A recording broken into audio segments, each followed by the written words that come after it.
Silakan.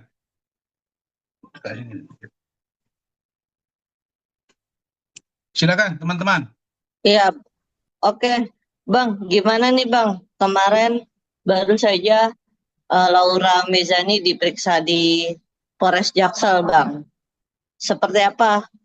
Abang mungkin melihat perkembangannya sudah diperiksa dan ada mungkin dari Humas bilang sesuatu ke Abang atau seperti apa, Bang? Baik, terima kasih. Saya kemarin pagi dengan tim hukum serta keluarga Pak Umar Bajide, ada Bu Titin, Martin, Bintang, kemudian Pak Umar dan Fadel, termasuk eh, keluarga mereka, istri dari Martin, itu saya minta untuk mengikuti perkembangan pemeriksaan saudari LM atau Loli di Polres Metro Jakarta Selatan. Kenapa saya minta diikuti?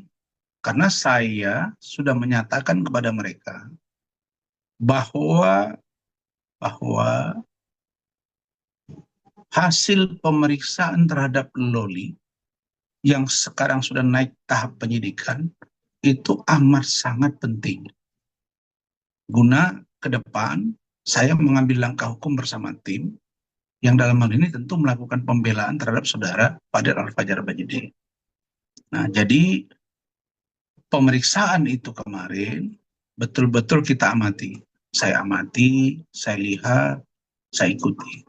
Dan yang saya dapat informasi yang seharusnya itu jam 11 siang itu bergeser menjadi jam 4 sore. Saya melihat live-nya saudari NM yang katanya sedang berada di Jogja. Kemudian saya menyaksikan kedatangan saudari Edwin, omnya Loli, dan juga saya menyaksikan statement dari saudara Fahmi, pengacaranya NM, dan juga statement dari saudari atau adik saya Nurma Dewi. Nah, dalam perkembangan kemarin, saya melihat dan meyakini betul bahwa saudari Loli dan NM itu belum akur. Jadi kalau ada bahasa dari saudari NM yang mengatakan, gua nggak bisa dampingi Loli karena gua sedang berada di luar kota dan ada syuting lah. Catat ya, kata-kata NM ini harus menjadi perhatian kita semua. Katanya dia sedang memperjuangkan hak-hak anaknya. Dia sedang melindungi anaknya. Dan untuk pemeriksaan Loli ini sangat ditunggu oleh seluruh masyarakat Indonesia, termasuk kami penegak hukum itu para lawyer dan tim hukum Fadel. Dan kalau kita sebagai seorang selebriti, ya seperti saya, sekarang mudah-mudahan Allah kasih nama dan sudah termasuk kategori misalnya, ya selebriti lawyer gitu ya. Rasanya kalau ada acara, syuting dan lain-lain, bisa kita atur. Gua belum bisa loh, karena gua ngurusi anak gua. Dan itu hanya 1 hari. Nah, jadi ini hanya kamuflase, hanya strategi membangun opini menurut kami, supaya jangan terbaca bahwa NM dengan Loli itu belum akur. Nah, kalau saya sebagai seorang akademisi dan lawyer, saya melihat bahwa ketidakhadiran NM itu patut kami duga sebagai sikap ketidakakuran antara Loli dengan NM. Begitu juga dengan situasi kedatangan dari saudara Edwin ke Polres. Saya tengok dia no comment, hanya 1-2 patah saja. Kelihatannya tegang semua. Kenapa tegang gitu ya? Kenapa masih tegang? Dan kami sebenarnya kemarin menunggu. Apa salahnya dibawa LM di depan kalian? Kan boleh dia datang, wartawan menyaksikan. Kemudian kalau dia nggak mau diinterview, minimal dia dada-dada. Orang semua kan pengen melihat, ini anak sehat apa enggak? Ini kurus apa makin gemuk? Atau masih stabil? Dan wartawan itu adalah penyampai informasi kepada masyarakat. Saya lihat saya tampilkan Fadel. Saya suruh dia bicara, tapi pakai batasan-batasan. Lah, ini anak kan, mohon maaf ya, Loli itu sekarang 17 loh. Sebentar lagi 18. Jadi kalau bisa dibilang ini sudah benar-benar tipis gitu dari segi usia. Dan Loli itu dia sudah banyak berbicara tentang orang tuanya sebelum dia dijemput paksa. Jadi nggak usahlah terlalu dibentuk satu opini seolah-olah tidak bisa ditemui oleh si A, tidak bisa ditemui oleh si B. Bilang saja bahwa Loli belum ya mau duduk dalam pengertian baikan dengan ibunya, dan itu dalam dugaan kami begitu ya, belum sinkron, belum sehati, belum bicara hati Tuhan dalam pengertian semuanya baik-baik saja. Karena Fadel, kalau saya orangnya nakal ya, nakal sebagai dalam pengertian suka cari sensasi, saya pasti suruh Fadel itu datang biar rame kan, ini nah, saya enggak, saya bilang sama Fadel, no, jangan ya, kamu Fadel jangan datang, biarkan dia diperiksa, berikan dia semangat. Nah, ternyata Fadel buat di story dia, ya semangat ya sayang gitu, itu dikirim ke saya naikin Instagram saya. Jadi kita fair play gitu ya. Yang kita cari sekarang adalah kebenaran, dan kebenaran ini harus segera terungkap. Atas nama apa, atas dasar apa? Beban beratnya adalah dua. Satu, ketika seorang ibu diduga menelantarkan anaknya, lalu anak tersebut hidupnya, mohon maaf, diduga terlunta-lunta, sehingga menumpang di rumahnya Ibu Juliana Fernandez, Eda, dan Loves. Ini satu keluarga. Lah, orang ini tahu perkembangannya. Nah, lalu sekarang ibu itu bilang, maminya si Loli bilang itu anak gua dibawa. Emang bisa begitu? Nah, lalu pengacaranya ngomong kemarin, saya senyum-senyum terus sampai saya nggak marah, terus istri saya bilang nggak usah direspon. Begini, ini orang ya, kalau dia pengacara profesional, ya saya nggak pernah lihat tuh ada tim dia, kok sendiri aja ya, sepahami itu. Kalau kita pengacara yang sudah ini, ya paling nggak ada staff, sehingga ada masukan yang diberikan gitu loh. Jangan kita berbuat sendiri, kita maju sendiri gitu. Bukan tidak bisa, tapi kan saya melihat banyak statementnya yang ngawur gitu. Contoh, dia mengatakan bahwa kalau saksi dari luar negeri, nah, itu nggak mungkin bisa, karena harus ada stempel tanda tangan cap basah, nggak mungkin bicara dengan kamera. Ini bukan sidang perdata, ini sidang pidana. Sidang pidana, Zoom sering.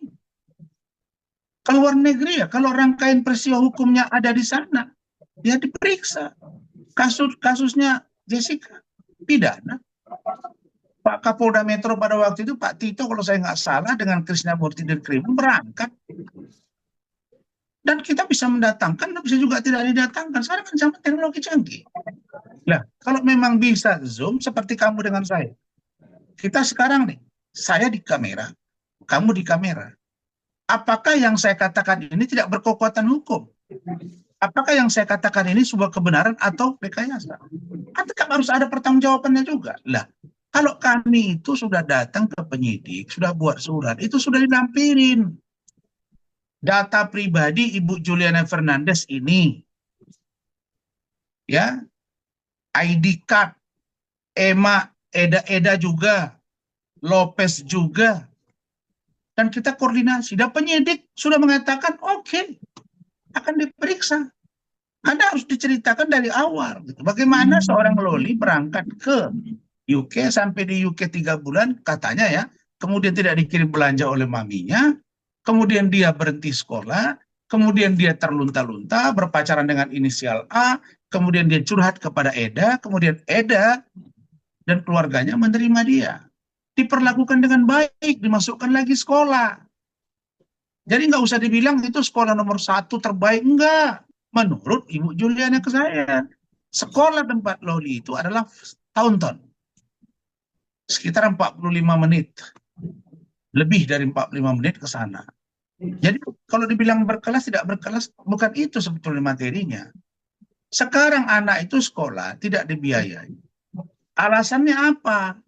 Kalau versi Loli kepada Eda dan Ibu Juliana, karena dia tidak mau membuat postingan dalam bentuk live menjelek-jelekan, mohon maaf, X-nya NM, yaitu inisial AD. Dia nggak mau. Nah, kemudian kita nggak tahu apa yang terjadi antara ibu dengan anak ini, tapi anak ini kan sudah diterima dengan baik, tiba-tiba dimaki-maki sama NM. Lolinya malu, dia keluar. Nah, Ibu Juliana panggil polisi, cari, dapat, masukin lagi ke rumah. Tapi karena diributin lagi, ya udah dia pindah dan dia saat yang bersamaan dia pacaran dengan Fadel. Dan Fadel menampung dia sampai akhirnya pulang ke Indonesia. Lah, ini kan satu rangkaian, masa dipotong? Kan dimulai dari mana? Percintaan Loli dengan Fadel dimulai ketika Loli berada di UK. Di UK di mana? Di kediaman Ibu Juliana Fernandez. Di kediaman Eda. Di kediaman Lopez. Lopez ini anak laki-laki dari Ibu Juliana. Di situ mereka bertemu. Ya dimulai dari situ. Pacaran LDR-nya dari situ. Polisi harus menggali itu. Jadi bukan ujuk-ujuk tiba-tiba sampai ke Indonesia pacaran. Jadi kadang-kadang kalau pengacara-pengacara yang sembarang ngomong, sok ngajari lagi. Pidana lah, perdata lah. Loh kalau begitu kalian dengan saya ini buat apa kita wawancara? Bagaimana dengan persidangan pidana yang by Zoom, apa itu dibatalkan? Harus tanda tangan cap basah. Tanda tangan itu kan bisa melalui persetujuan yang disampaikan lewat kuasa hukumnya, atau bisa dikirimkan fisiknya ke UK, UK kirim kemari, apa masalah? Dan Ibu Juliana Fernandez itu dulu orang Timur Timur. Dan dia mengerti bahasa Indonesia dan dia tahu Indonesia. Jangankan orang Timur Timur yang domisili yang mantan Indonesia misalnya. Bisa saja yang orang luar negeri kita bawa demi terangnya peristiwa hukum. Terus kenapa? Kenapa kok dibilang seolah-olah kita ini bodoh semua, kau yang pintar. Pintar apanya? Ya, saya tegur dan Fahmi ini saya lihat ya, saya tahu semua. Saya tahu semua. Saya yang tahu barang buktinya, saya yang tahu perkembangannya. Kau ya, jangan kau sembarang ngomong yang seolah-olah kau mengendalikan proses penyidikan. Saya ingatkan, Saudara Sitanggang, sebagai penyidik, ya, supaya Anda on the track. Jangan pancing-pancing kita, pengacara NM, untuk kita bersikap lebih sedikit agresif. Kenapa? Karena semua yang saya lakukan itu berproses. Dulu saya bawa dia ke Kementerian PPA, Fadel. Dibilang, itu Kemen PPA.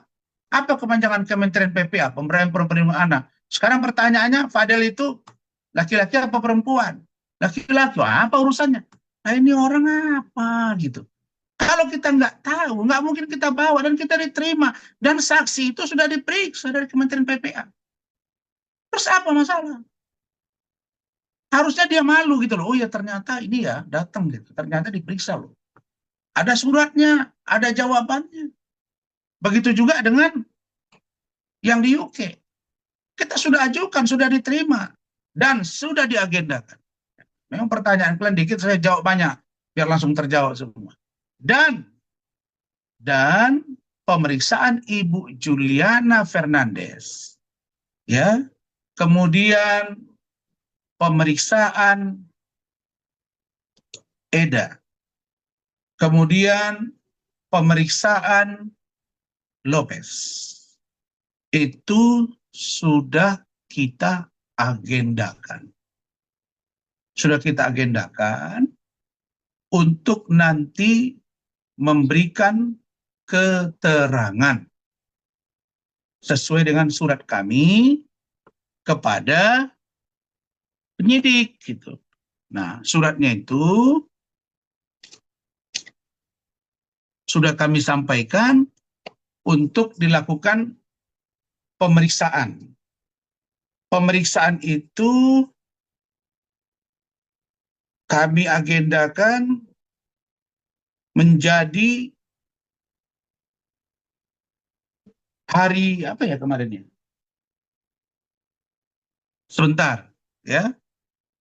Jadi itu kan seharusnya kan hari ini. Harusnya hari ini. Jadi kami agendakan pemeriksaan itu menjadi minggu depan. Minggu depan sudah diatur jamnya, yaitu jam 14 waktu Indonesia Barat dan jam 7 pagi waktu UK, Inggris.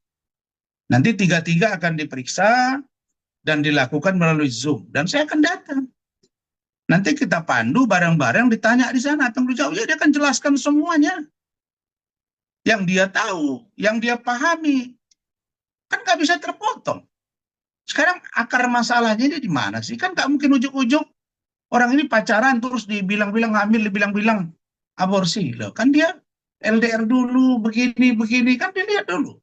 Terus siapa pacar pertamanya, pacar keduanya. Lah ada pengakuan dari sana, saya kan nggak lihat, yang lihat kan mereka. Lah kenapa dibilang kami nggak bisa mendatangkan itu karena dianggap nanti yang bicara melalui kamera atau apa handphone. Nah sekarang saya tanya, dia juga bilang ada saksi dari Malaysia. Nggak pernah dibilang itu sama kita. Kalau kita bilang, kita sebut kepada publik Juliana Fernandez, Ibu Juliana, Saudari Eda, Saudara Lopez. Itu baru gentle sebagai seorang lawyer, ya. Begitu.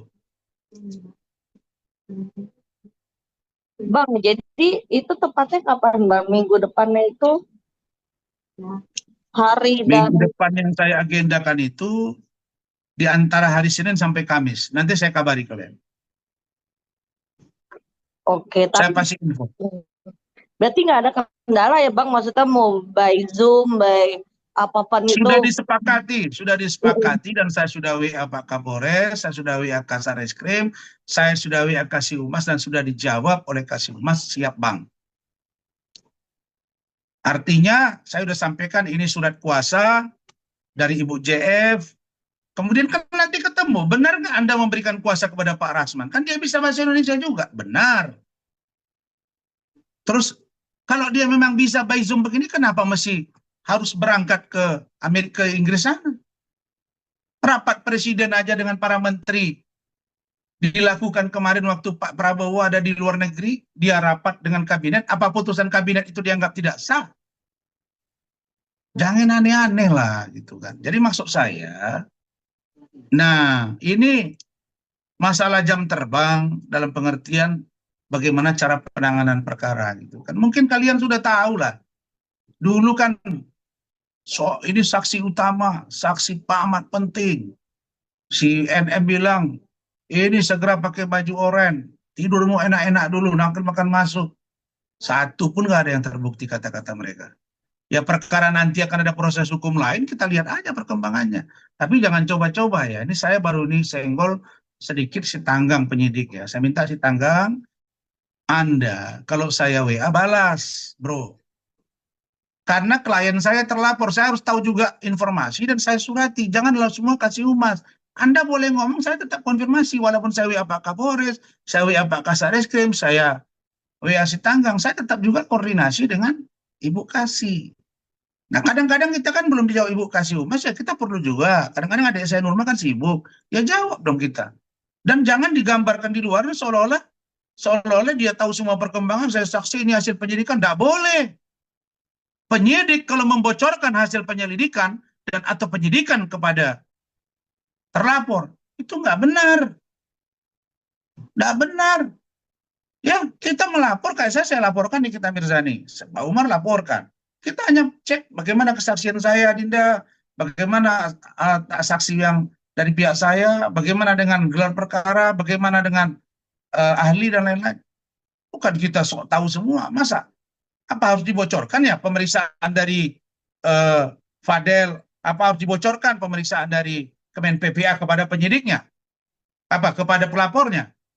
Nggak boleh dong. Kan ada rahasia penyidikan. Jangan Anda mengira Anda yang punya apa itu. Jangan Anda mengira Anda yang paling paham proses penegakan hukum. Nggak benar itu. Ya, saya sedang amati. Kalau ada keterangan dari Fahmi yang mengarah kepada keterangan klien kami, wah, saya laporkan ini. Ya, kami sudah buat surat ke Propam, saya akan cek lagi perkembangan di Propam dari laporan kami. Bagi saya, Fadel, kalau dia benar jangan hukum. Kalau dia tidak benar, silakan. Tapi hak-hak dia akan kami bela. Itu. Jadi nggak usah kita berlagak, kita seolah-olah paling tahu dan paling pintar. Tidak ada yang terbukti kata-kata mereka. Begitu.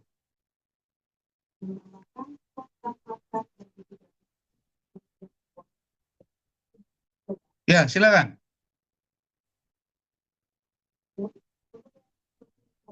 Abang, Halo? halo. Jadi Bang, yang mengenai saksi dari luar negeri itu sudah memang bisa untuk Zoom ya, via Udah, Zoom. udah disepakati via Zoom. Surat kita juga udah masuk. Kan harusnya hari ini. Kenapa nggak jadi hari ini Bang? Saya di luar kota. Fadel juga harus dihadirkan. Fadel kan harus dihadirkan juga. Karena dia yang tahu ceritanya. Karena harus berkenalan, harus ketemu juga dengan Fadel dia kan. Biar ngobrol. Dan Fadel itu hari ini jam 11 berangkat ke Malaysia untuk dance. Nanti tanggal 7, tanggal 8 baru pulang. Begitu. Happy-happy aja tuh, nggak ada masalah.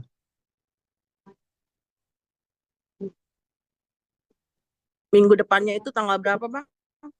Nanti saya kabari. Yang sudah disepakati dengan penyidik diperiksa melalui Zoom. Oke. Yang kedua, surat kuasa dari Ibu JF sudah, Lopez sudah, Eda sudah ke kami. Karena walaupun kita mintakan, kita tetap jadi kuasa.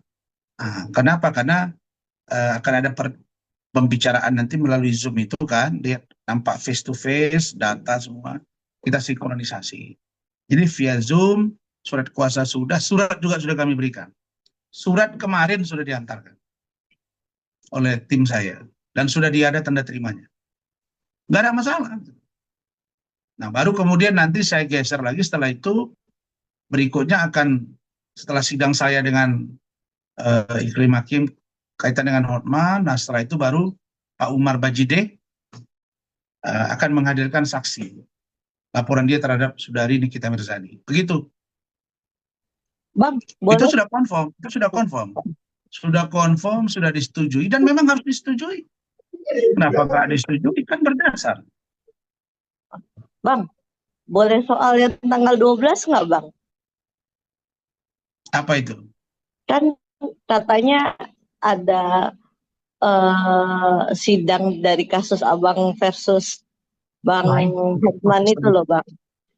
Dia kan sudah bilang di IG-nya tanggal 12 sidang itu gimana Bang?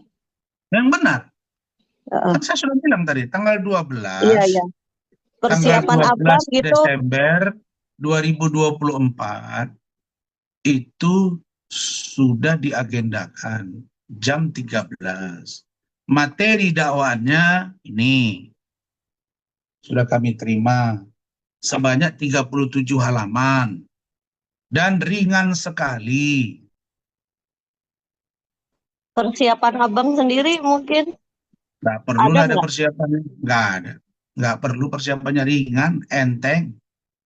Yang akan kewalahan nanti kan si Iklim Hakim plus si si pengacara yang melaporkan itu kan. Nanti akan saya bukaan, kan sini data semua. Ada penjelasan dari Klima Hakim, ada penjelasan saya, ada jawaban di Klima Hakim, ada jawaban saya, ada juga penjelasan dari Hotman Paris, ada pertanyaan wartawan, ada jawaban saya, ada postingannya. Ringan sekali, dan itu menguntungkan saya semua. Gitu. Abang, Sekarang tanggal saya ngomong 17, sama kalian. sorry Bang. Bentar ya. Sekarang saya ngomong sama kalian. Kalian wartawan, saya narasumber. Oke. Saya menyampaikan ini sebagai apa? Sebagai pengacara kan. Nah, kalau Fadel ternyata besok berbohong ke saya, sementara selama ini saya bilang Fadel itu benar, dia tidak melakukan seperti yang dituduhkan oleh NM. Nah, pada faktanya besok terbongkar bahwa itu ternyata benar dia berbohong ke saya. Terus masa Fadel disamakan sama saya? Itu undang-undang advokat. Atau kalian disamakan juga dengan Fadel? Atau saya sama dengan kalian? Kan beda. Kalian produk jurnalistik, saya narasumber. Nggak bisa disama-samain. Masa disamain Rasman sama Iklim Hakim? Iklim Hakim perempuan, saya laki-laki. Nggak mungkin saya diperkosa. Nggak mungkin saya cekkan. Saya nggak punya alat kelamin perempuan. Apakah payudara, apakah vagina, saya nggak punya. Nggak mungkin. Dan nggak mungkin juga si Hotman chatting-chatting saya yang diduga dana-dana mesum. Enggak kan? Jadi nggak sama. Dalam Undang-Undang Advokat nomor 18 tahun 2003 itu diatur. Pertama, kuasa hukum, advokat, lawyer tidak identik dengan klien. Artinya saya tidak identik, tidak sama dengan Iklima. Yang kedua, seorang advokat tidak dapat dituntut di muka dan atau di luar pengadilan sepanjang dia menjalankan kuasa dengan iktikat baik, ya saya dengan iktikat baik. Saya ketemu dia, saya kasih dia makan, saya preskon, kami jawab, kami dampingi, ketemu istri saya. Terus apa dasar menjadikan saya? Ini jadi presiden buruk kalau ini sempat tidak selesai. Tapi semua teman-teman saya sudah mengatakan ini ya bahwa ini akan 80-90% akan gugur. Ya itu, nggak ada masalah. Nah, jadi pendekatan hukum terhadap dengan kasus ini saya anggap ini tidak perlu persiapan tim yang harus rapat rutin, bahan yang dilengkapi nggak perlu, tapi tim saya tak canggih gitu. Ada ratusan yang mendaftarkan diri, saya seleksi 33. Nanti ada beberapa orang, 10-15 orang yang akan kumpul gitu. Dan saya terima kasih bahwa Bang Hercules saya ini kan pengacara keluarga Bapak Hercules Rosario Marsal, Ketua Umum DPP GRIP Jaya, keluarganya juga. Nah, jadi kemudian saya tim hukum juga dari organisasinya. Nah, jadi beliau support saya, terima kasih. Dia bilang, Adinda maju terus.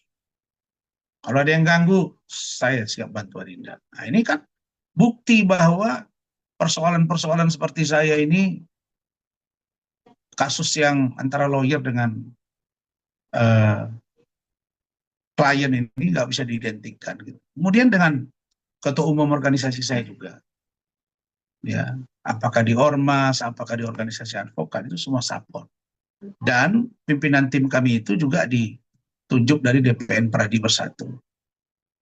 Dan itulah yang akan berkolaborasi. Jadi saya akan katakan kepada kalian, ini sangat menarik tontonannya. Gitu. Makanya harus kalian ikuti gitu. Karena ini bukan sekedar yang disebut-sebutlah saya katanya KTP, yang disebut-sebutlah saya katanya minta melon. Ini lebih dari sekedar KTP dan melon. Nanti akan kita ungkap semuanya. Gitu. Bang, tapi di sidang itu bakal bertemu nggak sih Bang, bertiga atau belum Bang? Nanti ada waktunya. Bertemu lah. Oh. Kan diperiksa nanti kan sidang itu kan dihadirkan dua terdakwanya. Saya dengan Iklima. Baru dibacain dakwaannya. Kemudian nanti ada pemeriksaan terhadap Hotman, ada pemeriksaan terhadap saya, ada pemeriksaan terhadap Iklima, ada saksi-saksi dari jaksa itu kan meneruskan dari kepolisian kan. ada saksi dari saya, ada ahli, ya bertarung, tempur. Saya akan membuka bahwa Iklim Hakim ini siapa sebenarnya anak ini. Tujuannya apa dia? Memberikan kuasa ke saya, terus ngaku nggak ada kuasa. Di sini ada penjelasan dia semua. Nah, terus tidak membuat surat pernyataan, tapi tanda tangan diakui ada benar. Jadi gimana itu? Nah, begitu juga dengan Hotman. Dulu bilang dia bukan siapa-siapa, dia bukan aspri saya. Dia itu anak mangga besar, dia itu mau pansos, janda beranak satu. Ya, itu akan saya ungkap. Jadi justru saya menduga yang dua ini berbohong dan mempermainkan hukum. Ini yang akan saya kejar gitu. Dan saya sudah katakan, saya tidak takut, saya tidak malu, karena ini bukan masalah korupsi, bukan masalah pemerkosaan, bukan masalah bunuh orang. Ini masalah lawyer yang sedang membela hak hukum kliennya. Dengan kasus terhadap Iklim Hakim, maka semua klien saya di luar tanda tangan pakai cap jempol. Nah, karena saya tidak mau lagi kejadian 2 kali yang ada orang bilang nggak ngaku tanda tangan kan. Harus cek lab lah. Kalau tanda tangan ada jadi kan nggak bisa, mudah aja lihatnya gitu. Begitu. Oke, Bang. Cukup ya? Bang, tanggal 12 itu bukannya Fadel dipanggil untuk jadi saksi bapaknya, Bang?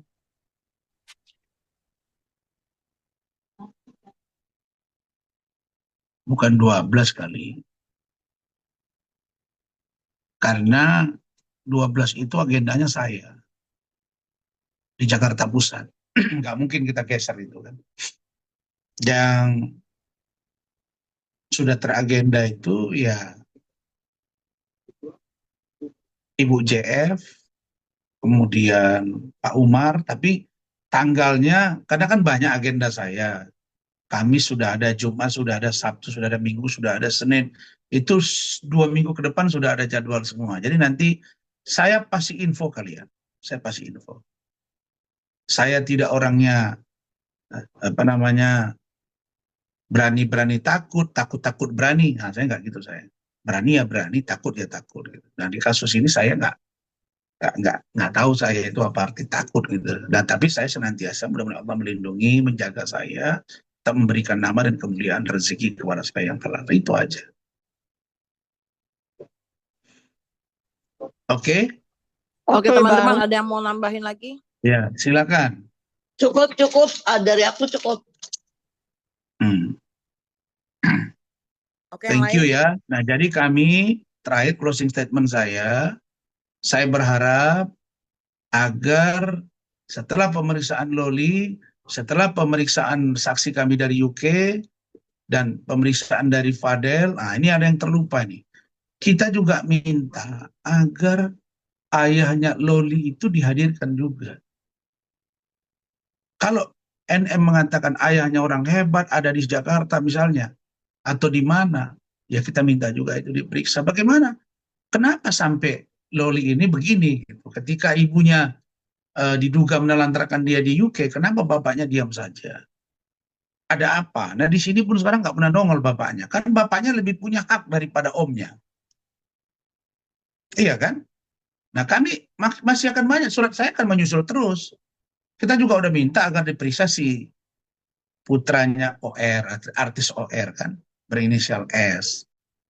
Ya, kita harus lihat semua, nggak usah, jangan diburu-buru. Makanya dia bilang, saya tanggal sekian ya akan panggil ini kan. Yang akan dipanggil setelah ini itu yaitu yang diperiksa itu yang dari UK. Habis dari UK kami udah minta Martin periksa, Liliana diperiksa, Pak Umar diperiksa. Karena mereka tahu ceritanya gitu. Jadi nggak bisa serta-merta begitu. Kita akan buktikan Maret, April, Mei, Juni, Juli, Agustus itu bahwa tidak ada di situ yang namanya kehamilan, aborsi. Yang ada USG atas kemauan Loli. Lah saya dilaporin, saya kan nggak bilang rumah sakitnya, dokternya. Saya sekilas menjawab tudingan-tudingan permintaan klien kami. Lah kalau dia ngomong tentang data pribadi anak, apakah dengan menyebut anak hamil, aborsi, itu bukan data pribadi? Boleh seorang ibu ngomong-ngomong begitu, terus dia lepas dari jeratan hukum? Nggak bisa dong. Nggak bisa. Jadi ini harus betul-betul komprehensif pemeriksaannya demi terangnya peristiwa hukum dan menghindari terjadinya penerapan hukum yang keliru sehingga menimbulkan mystery of justice nantinya di belakang hari. Itu. Oke? Baik, Bang. Oke. Thank you, Terima Adri. kasih. Thank you, Rekenzi.